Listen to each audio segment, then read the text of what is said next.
வந்து நம்ம குறிப்பிடணும்டா, நம்மளுடைய வெத்து முதலமைச்சர் தளபதி என்று சொல்லக்கூடிய அந்த நபர் பார்த்தீங்கன்னா எத்தனையோ கடிதங்கள் வந்து எழுதுறாரு மத்திய மாநில அரசுக்கு இலங்கை சம்பந்தமாக.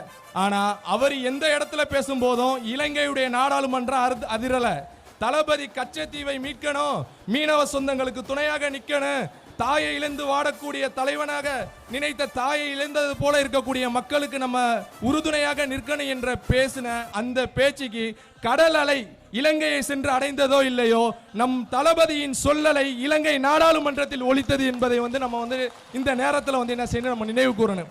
அப்போ வெத்து முதலமைச்சராக இருக்கக்கூடியவருடைய சொல்லுக்கே, ஆட்சி அதிகாரத்தில் இருக்கக்கூடியவருடைய சொல்லுக்கே அஞ்சாத இலங்கை அரசாங்கம் நம்ம எந்த ஒரு அதிகாரத்திலும் இல்ல, மக்களுடைய மனம் என்னும் அதிகாரத்தில் மட்டும்தான் நம்ம இருக்கிறோம். நம்மளுடைய சொல்லுக்கு இலங்கை அரசாங்கம் வந்து அஞ்சுதுன்னா அப்ப யாரு முதலமைச்சராக வந்தா, யாரு வந்து இந்த மக்களுக்காக நின்றா இந்த நிலை மாறும் என்பதை நாம் நிச்சயமாக வந்து நினைவில் கொள்ளணும்.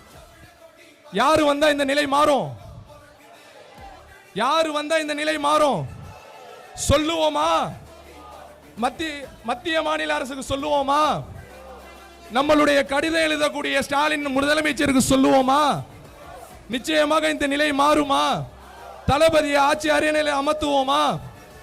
நிச்சயமாக நாம் இந்த உறுதிமொழியோடு இங்கே நமக்கு இழைக்கப்பட்டு கொண்டிருக்கக்கூடிய அநீதிகளை வந்து நாம் வந்து எதிர்கொள்ளணும்.